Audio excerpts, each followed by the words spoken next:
Manfredo Fanti was an Italian general. Biography. Manfredo Fanti, born near Carpi and educated at the Military College of Modena. In 1831 he was implicated in the revolutionary movement organized by Ciro Menotti, and was condemned to death and hanged in effigy, but escaped to France, where he was given an appointment in the French Corps of Engineers. In 1833 he took part in Mazzini's abortive attempt to invade Savoy, and in 1835 he went to Spain to serve in Queen Christina's army against the Carlists. There he remained for 13 years, distinguishing himself in battle and rising to a high staff appointment. But on the outbreak of the war between Piedmont and Austria in 1848 he hurried back to Italy, and although at first his services were rejected both by the Piedmontese government and the Lombard Provisional Government, he was afterwards given the command of a Lombard brigade. In the general confusion following on Charles Albert's defeat on the Mincio and his retreat to Milan, where the people rose against the unhappy king, Fanti's courage and tact saved the situation. He was elected member of the Piedmontese Chamber in 1849, and on the renewal of the campaign he again commanded a Lombard brigade under General Ramarino. After the Piedmontese defeat at Novara, peace was made, but a rising broke out at Genoa, and Fanti with great difficulty restrained his Lombards from taking part in it. But he was suspected as a Mazzinian and a soldier of fortune by the higher Piedmontese officers, and they insisted on his being court-martialed for his operations under Ramarino. Although honorably acquitted, he was not employed again until the Crimean expedition of 1855. In the second of the Italian independence wars, in 1859, Fanti commanded the 2nd Division, and contributed to the victories of Palestro, Magenta and San Martino. After the Peace of Villafranca he was sent to organize the army of the Central Italian League, and converted it in a few months into a well-drilled body of 45,000 men, whose function was to be ready to intervene in the Papal States on the outbreak of a revolution. He showed statesmanlike qualities in steering a clear course between the exaggerated prudence of Baron Ricasoli, who wished to recall the troops from the frontier, and the impetuosity of Garibaldi, his second-in-command, who was anxious to invade Rome anew prematurely, even at the risk of Austrian intervention.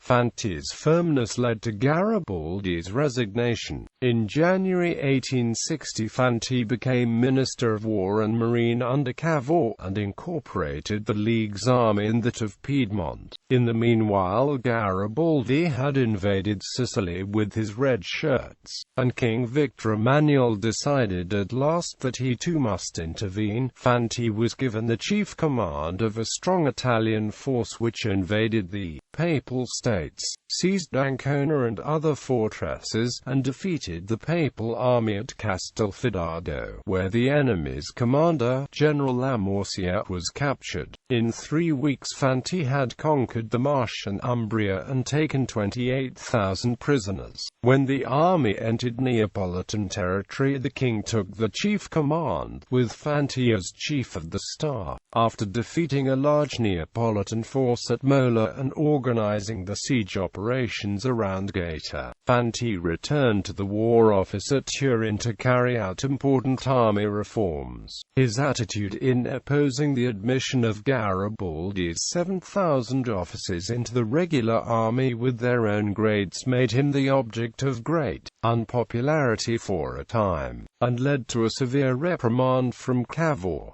On the death of the latter he resigned office and took command of the 7th Army Corps. His health, however, had now broken down, and after 4 years' suffering he died in Florence in 1865. His loss was greatly felt in the War of 1866.